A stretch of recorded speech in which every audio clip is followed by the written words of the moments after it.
Magandang gabi po sa lahat ng nakikinig. Tawagin niyo na lang po ako sa pangalang James.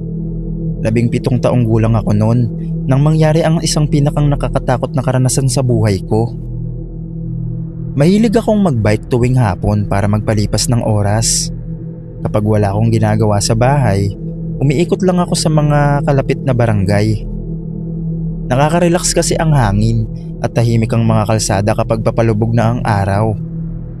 Isang Sabado bandang alas 5 ng hapon, nagpasya akong maglibot ulit.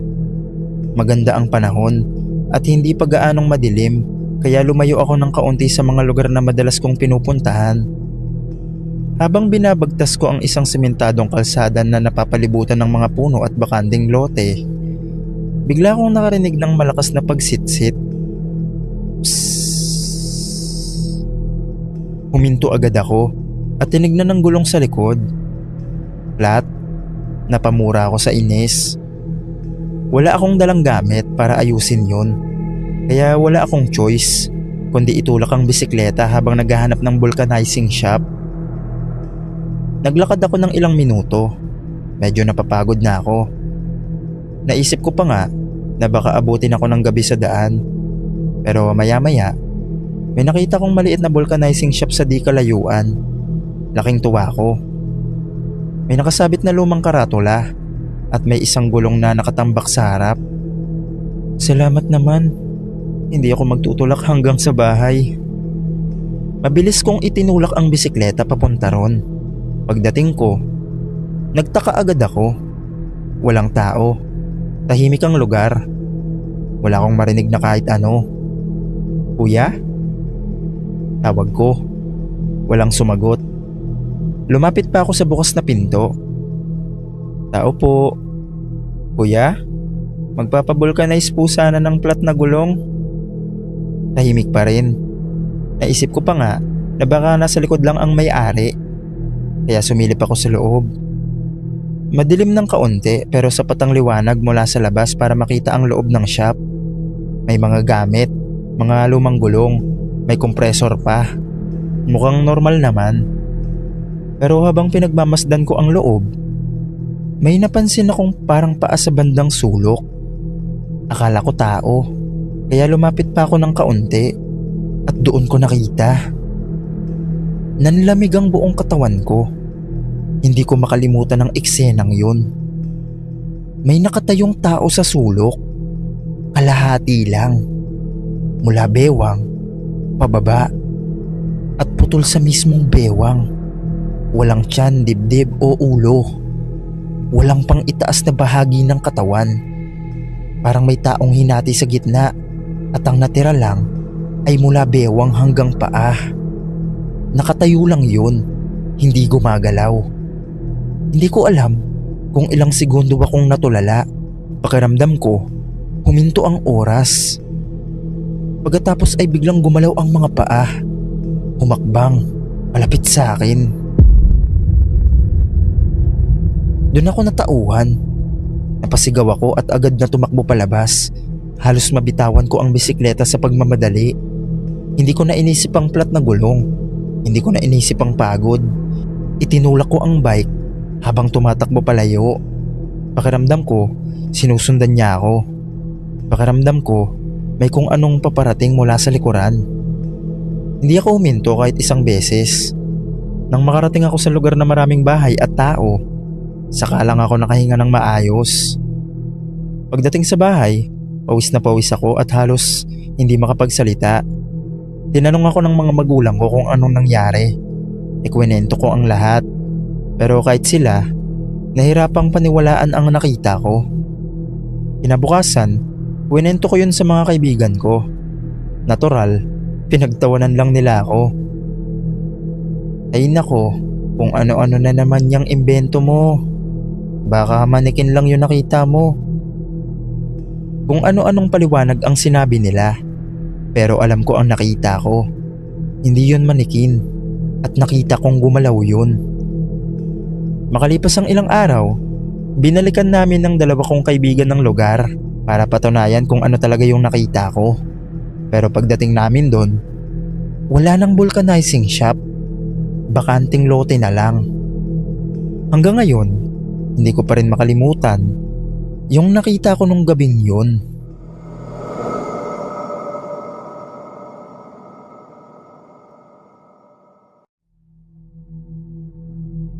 Hello po Sir Dave, ako si Kiko at hanggang ngayon, hindi ko pa rin makalimutan ang nangyari sa akin isang gabi matapos akong mag-overtime sa trabaho. Karaniwan, alas 10 pa lang ay nakakauwi na ako. Pero nung gabing yun, halos mag-aalas 12 na nang makalabas ako sa opisina. Pagod na pagod ako at gusto ko na lang makauwi agad para magpahinga. Habang nagmamaneho ako ng motor, naisip kong dumaan sa isang shortcut para mas mapabilis ang biyahe. Mas maikli yun ng 15 minutes na biyahe kumpara sa main road. May isang problema nga lang, sikat ang lugar na yun sa mga kwento ng mga motorista. Marami nang nagsasabi na may nagpapakitang babaeng nakaputi roon, lalo na tuwing hating gabi. Ayon sa mga kwento, pinapara raw nito ang mga dumaraan. Hindi ako naniniwala sa mga ganong bagay. Sa isip ko, gawa-gawa lang ng mga tao o kaya naman may mga magnanakaw na gumagamit ng kwento para matakot ang mga motorista. Kwento lang naman siguro yun, sabi ko sa sarili ko habang binabaybay ko ang madilim na daan. Tahimik na ang lugar na yon. Walang bahay, wala rin akong kasabay na sasakyan. Ang naririnig ko lang ang tunog ng motor ko habang binabagtas ko ang makitid na kalsada. Ilang minuto na akong bumabiyahe roon nang mapansin kong wala naman ako nakikita. Napangiti pa nga ako. Sabi na nga ba, imbento lang lahat. Ngunit ilang sandali pa, may napansin akong kakaiba sa unahan. May nakatayong babae sa gilid ng kalsada. Nakaputi siya, mahaba ang kanyang buhok at nakayuko ang ulo. Dahil sa dilim, hindi ko makita ang kanyang muka. Habang papalapit ako, dahan-dahan niyang itinaas ang kamay niya na para bang pinapara niya ako. Biglang bumilis ang tibok ng puso ko. Napatingin ako sa paligid, ngunit wala akong ibang makitang tao. Siya lang, mag-isa, sa gitna ng madilim na daan. Naisip ko agad na baka modus yun. Marami na akong narinig na kwento tungkol sa mga nagpapanggap na nangangailangan ng tulong para mapahinto ang mga motorista. Kaya imbis na huminto, mas lalo ko pang piniga ang silinyador. Umarurot ang motor. Sa isang iglap, nalampasan ko ang babae. Hindi ko na siya nilingon. Nakatuon lang ang mga mata ko sa kalsada habang pilit kong kinakalma ang sarili. Pagkalipas ng ilang minuto, medyo nakahinga na ako ng maluwag. Malayo na ako sa lugar. Wala naman pala, sabi ko pa. Ngunit nang silipin ko ang side mirror ko sa kaliwa, halos tumigil ang tibok ng puso ko. May isang maputlang kamay na nakapatong sa balikat ko. Halos nanigas ako. Pakiramdam ko, biglang lumamig ang buong katawan ko. Dahan-dahan kong inilipat ang tingin ko sa kabilang side mirror. Doon ko rin nakita. May kamay nga, maputla ang mga daliri. Parang kamay ng isang taong matagal nang walang buhay. Nakahawak ito sa balikat ko. Gusto kong sumigaw. Gusto kong tumingin sa likuran. Pero naalala ko ang isang bagay. Kapag nagpanik ako habang nagmumotor, baka maaksidente ako. Baka yun pa ang ikamatay ko. Kaya kahit nanginginig na ako sa takot, pinilit kong ituon ang tingin ko sa kalsada. Hindi na ako muling tumingin sa side mirror. Hindi ko na rin sinubukang alamin kung sino o ano ang nasa likuran ko. Ang ginawa ko lang ay magdasal sa isip ko habang nagmamaneho. Pakiramdam ko nun, napakatagal ng biyahe kahit ilang minuto lang naman. Bawat segundo ay parang isang oras. Pakiramdam ko rin may malamig na presensya sa likuran ko. Parang may nakatingin, may nakasakay. Ngunit hindi ko talaga nilingon. Makalipas ang ilang minuto, nakarating ako sa lugar na maraming bahay at maraming ilaw. Pagpasok ko sa barangay namin, pakiramdam ko, unti-unting nawawala ang bigat ng pakiramdam sa paligid. Nang makarating ako sa tapat ng bahay namin, Pinatay ko ang makina at bumaba sa motor. Huminga ako ng malalim. Pagkatapos ay nag-ipon ng lakas ng loob para tignan ng likuran ng motor. Pero wala na. Wala na yung babae. Mabilis akong pumasok ng bahay at kwento ang nangyari sa pamilya ko. May ilan na naniwala, may ilan ding nagsabing baka pagod lang ako.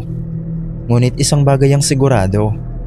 Mula nung gabing yun, hindi na ako ulit dumaan sa shortcut na yon. At nagpapasalamat akong nakauwi pa rin ako ng ligtas.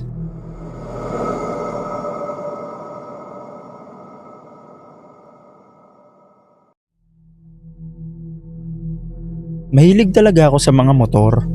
Kaya nang makakita ako ng murang second hand na motor sa marketplace, agad ako nagka-interes. Maayos pa ang itsura nito, mababa pa ang tinakbo at halos kalahati lang ng karaniwang presyo. Nakipagkita ako sa nagbebenta, isang babae na nasa edad 40. Pagdating ko sa bahay nila, napansin kong parang nalulungkot siya habang tinitignan ng motor. "Sigurado po ba kayong ibebenta nyo to?" tanong ko. Napabuntong hininga siya. "Oo, motor kasi yan ng asawa ko. Namatay siya 2 taon na nakakalipas. Simula nun, wala nang gumagamit niyan. Kaya ibebenta ko na lang." Hindi ko na inusisa pa. Inisip ko na baka masakit pa rin sa kanya ang alaala ng asawa niya. Matapos kong subukan ng motor at makita na maayos naman ang takbo nito, agad ko itong binili. Masaya akong umuwi noong araw na yon. Pakiramdam ko, nakatsamba ako ng magandang deal. Pero makalipas lamang ang ilang araw, may mga kakaibang bagay nang nagsimulang mangyari. Unang gabi, nagising ako dahil may narinig akong mahinang ugong mula sa labas ng bahay. Akala ko, may dumara ang motor sa kalsada. Pero nang tumingin ako sa bintana, napansin kong ang motor ko mismo ang nakabukas.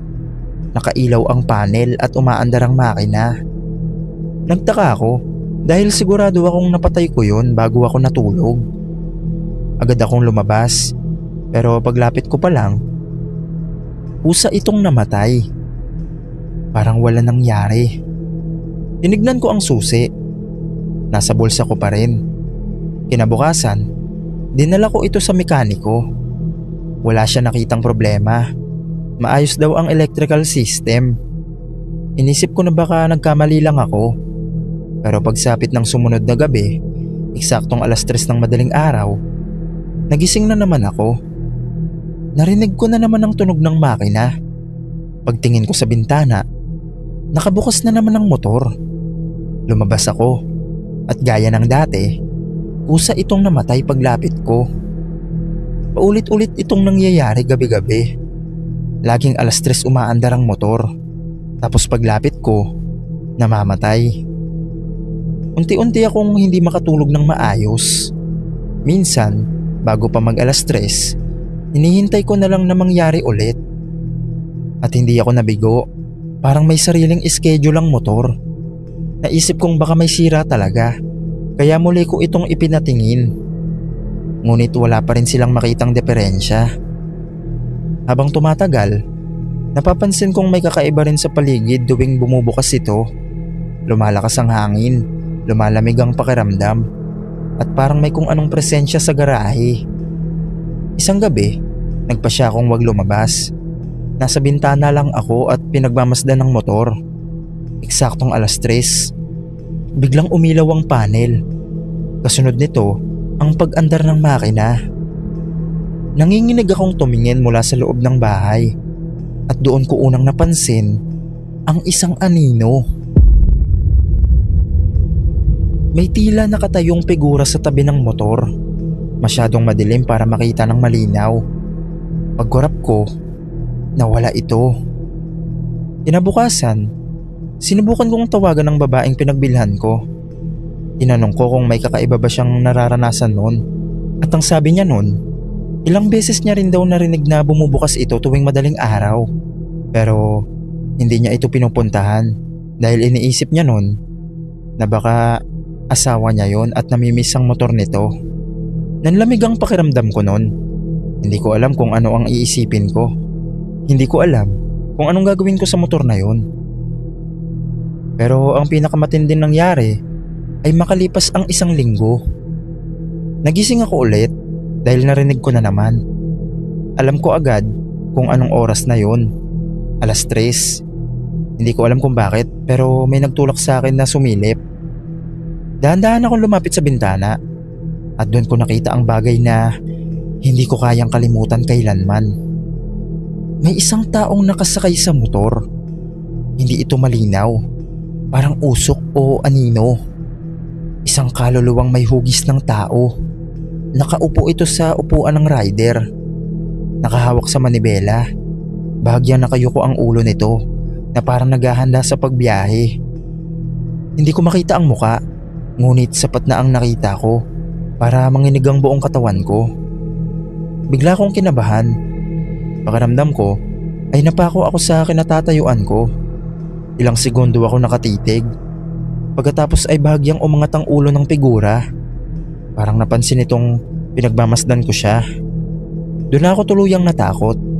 Hindi ko na hinintay pa kung ano ang sunod na mangyayari. Tumalikod ako at halos mapatakbong bumalik sa kwarto. Isinara ko ang pinto at nagkumot ako kahit pawis na ako. At buong gabi akong hindi nakatulog.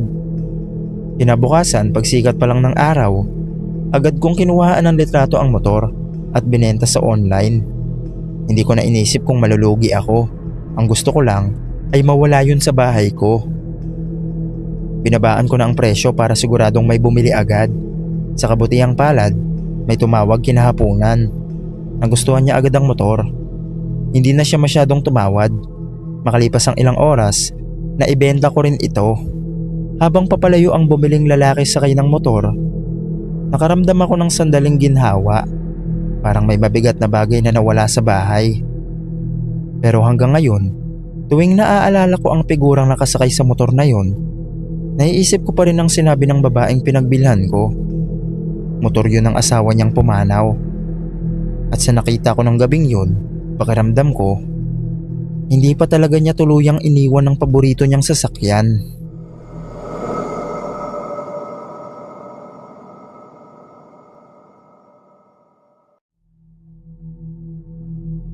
Isa po akong silent listener dito sa PNT Stories.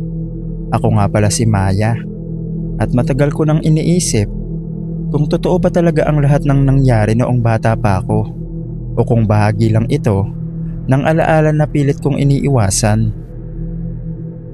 4 o 5 taong gulang pa lang ako noon. Tahimik ang bahay namin sa isang maliit na barangay. Sa araw, nasa labas ako lagi, nagbabike, tumatakbo, naglalaro sa kalsada. Pero may isang bagay na hindi alam ng mga magulang ko noon. Hindi ako nag-iisa. May kasama ako palagi. Isang batang babae na lagi kong nakikita kapag lumalabas ako ng bahay. Siya ang tinatawag kong Ella. Hindi ko na matandaan kung kailan siya unang lumitaw. Basta isang araw, habang nagbabike ako, naroon na lang siya sa tabi ko. Parang matagal na naming kilala ang isa't isa. Kasabay ko siya sa pag-ikot sa kalsada. Kasabay ko sa pagtawa at kasama kong gumala. Ang kakaiba, wala akong nakikitang ibang bata na lumalapit sa kanya.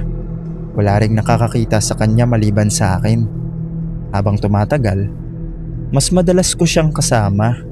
Minsan, hinihintay niya ako sa labas kahit hindi ko naman siya tinatawag. Parang alam niya kung kailan ako lalabas. Isang araw, nagyaya siya na lumayo kami sa dating dinadaanan namin. Doon sa dulo ng kalsada, sa may lumang bakanteng lote na puno ng damo at sanga ng puno. Hindi ako pinayagan ng magulang ko, kaya tumanggi ako. Doon ko unang napansin ang pagbabago sa kanya. Hindi na siya kasing gaan ng dati. Parang mas mabigat ang presensya niya. Yung dating nakakatuwang kasama, naging tahimik at nakakatakot na tignan.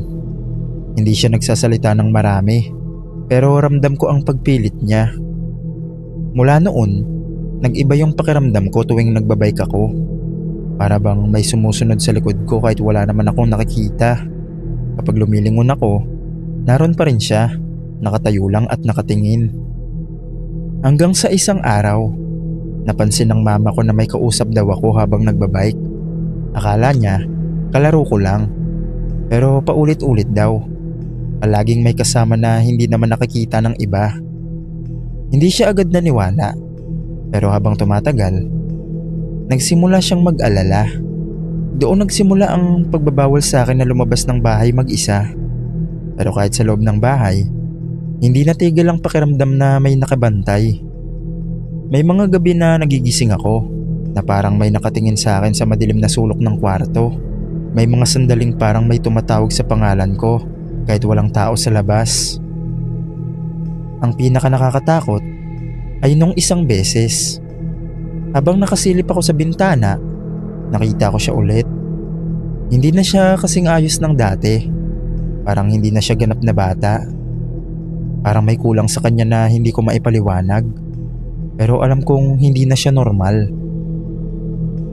Doon na nagdesisyon ng magulang ko na umalis.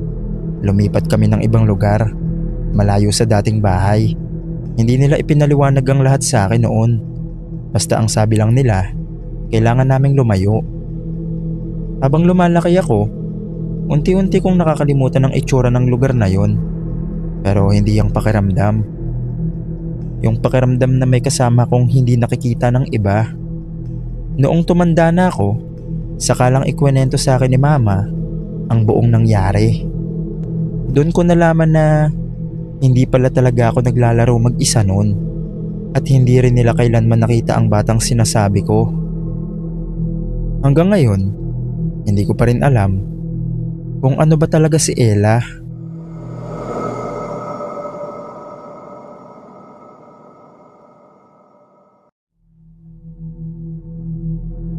Tawagin niyo na lang po ako sa pangalang Migs. At 7 taong gulang pa lang ako noong unang beses kong naintindihan na may mali sa mga mata ko. May nunal ako sa kaliwang mata. Maliit lang. Halos hindi napapansin. Sabi ni mama, pinanganak daw akong ganun. Sabi naman ni papa, wala lang daw yun. Pero simula pa lang, alam kong hindi siya normal. Tuwing napapapikit ako ng matagal, may nakikita ako. Parang may biglang sumisingit na eksena sa loob ng ulo ko. Malinaw at sobrang totoo. Noong una, maliliit lang. Basag na bote sa kalsada, nahulog na paso, asong nasagasaan. Lahat ng yon nangyayari kinabukasan. Akala ko nagkataon lang. Hanggang isang hapon, habang naglalaro ako sa labas ng bahay namin sa looban. Bigla akong napapikit dahil sa init ng araw. At doon ko nakita, sunog. Hindi lang apoy, dagat ng apoy. May mga bahay na gawa sa kahoy, isa-isang nilalamon, makapal na usok, mga taong sumisigaw. At sa gitna ng lahat ng yun, ang lugar namin. Nakita ko ang bubong ng bahay namin na bumigay. Narinig ko ang iyak ng mga kapitbahay. Naamoy ko ang nasusunog na plastik at kahoy kahit nakapikit lang ako. Napamulat ako agad. Nanginginig ang tuhod ko. Pawis na pawis ako kahit hapon pa lang. Tumakbo ako papasok ng bahay. Ma, pa, masusunog po tayo. Nagulat sila. Tumawa pa si Papa nang marinig yon. Ang aga-aga ng imahinasyon mo, Migs. Sabi niya habang umiinom ng kape. Baka kakapanood mo yan ng TV. Dagdag pa ni Mama sabay hawak sa ulo ko. Pero umiiyak na ako. Hindi po, nakita ko po talaga. Pag pumikit po ako, sunog po lahat. Tahimik saglit ang bahay. Tumingin si Mama kay Papa, tapos ngumiti ulit. Walang mangyayaring sunog dito. Ingat na ingat ang mga tao, sabi niya. Pero habang tinitignan nila ako, sumikip ang mata ko. Parang may humihila sa loob. Parang may bumubulong na huli na. Kinagabihan, hindi ako makatulog. Tuwing pipikit ako, bumabalik ang parehong eksena. Mas malinaw, mas maingay, mas mainit. Hanggang sa may naamoy akong kakaiba. Usok. Hindi sa isip ko, sa totoong buhay. Biglang may sumigaw sa labas. Sunog! Sunog! Bumangon si Papa. Tumakbo si Mama papunta sa bintana. At doon ko nakita eksakto kung paano ko nakita kanina. Ang apoy, ang sigawan, ang usok. Habang hinahatak nila ako palabas ng bahay, napapikit ako ulit. At sa huling pangitain ko noong gabing yun, wala na akong nakitang bukas. Hindi ko na maalala kung paano kami nakalabas ng looban. Ang malinaw lang sa isip ko, ang init. Parang may humahabol na apoy sa likod namin. Habang buhat ako ni Papa, ramdam ko ang panginginig ng dibdib niya. Si Mama naman, paulit-ulit akong tinatakpan sa mata. Huwag kang titingin, huwag kang pipikit. Pabulong niyang sabi. Pero huli na. Kahit dilat ang mata ko, nakikita ko pa rin ang mga eksenang hindi pa nangyayari. At yung iba, parang hindi na dapat mangyari sa mundong to. May nakita akong kapitbahay na tatakbo, pero madadapa. May nakita akong batang babae na iiyak, pero hindi nasisigaw.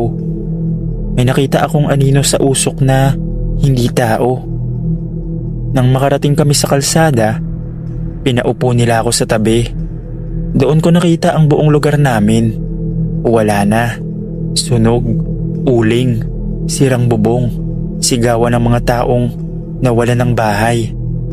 Lahat ng nakita ko noong hapon, nangyari eksakto. Kinabukasan, umalis kami.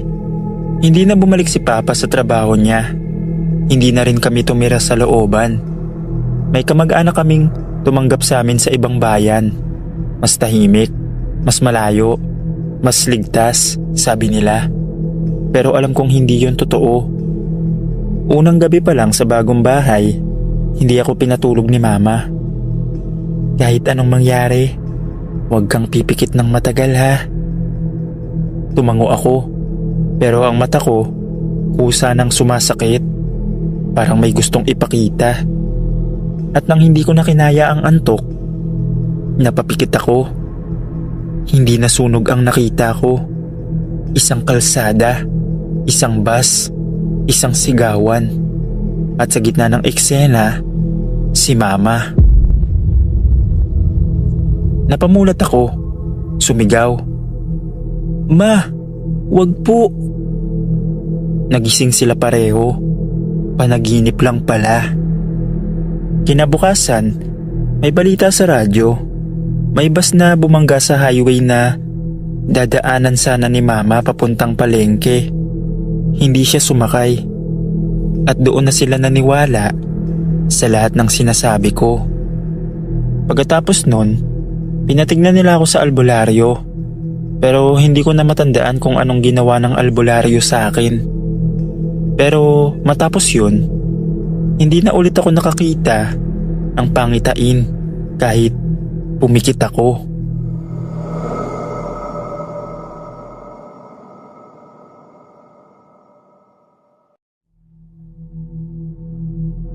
Kung tawagin ako sa amin, ay Mang Lito. 41 na ako.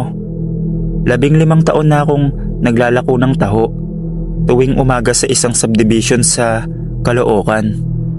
Araw-araw, alas 5 pa lang, lumalabas na ako. Sanay na ang mga tao sa sigaw ko. Taho! Minsan, mga estudyante ang bumibili. Minsan, mga nanay na bagong gising. Tahimik at malamig ang umaga. Amoy pandesal at hamog. Isang Martes, may napansin akong batang lalaki sa gilid ng kalsada. Mga 7 taon siguro. Payat, nakasuot ng kupas na dilaw na t-shirt at short. Nakatayo lang siya sa tapat ng isang bahay na kulay puti. "Kuya, taho po," sabi niya. Ngumiti ako. "Ilan?" "Isang maliit lang po. Si mama na lang po ang magbabayad." Sanay na ako sa ganon. Madalas naman talaga ganon sa mga bata. Sinandok ko ang taho. Nilagay ko ang arnibal at sago. Inabot ko sa kanya. "Salamat po."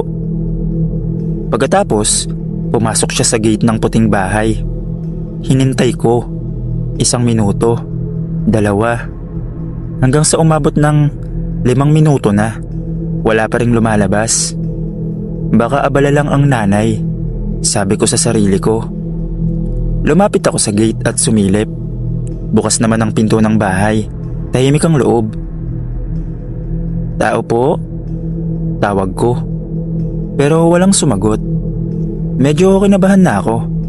Hindi dahil sa pera. 20 pesos lang yun. Kundi dahil baka may nangyari sa loob. Kaya kumatok ako. Ilang segundo, saka may babaeng lumabas. Mga 35 siguro. Mukhang bagong gising. "O kuya, bakit po? May kailangan ka?"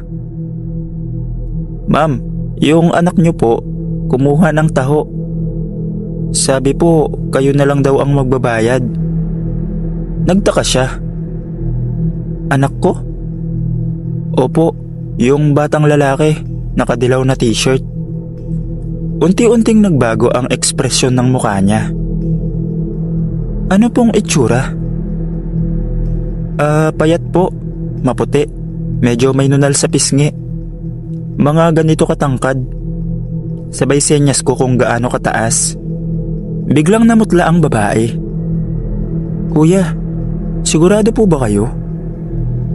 "Opo, kapapasok lang po dito." Natahimik siya, parang may pinipigilang emosyon. "Kuya, wala pong bata dito." "Ma'am, kakapasok nga lang po."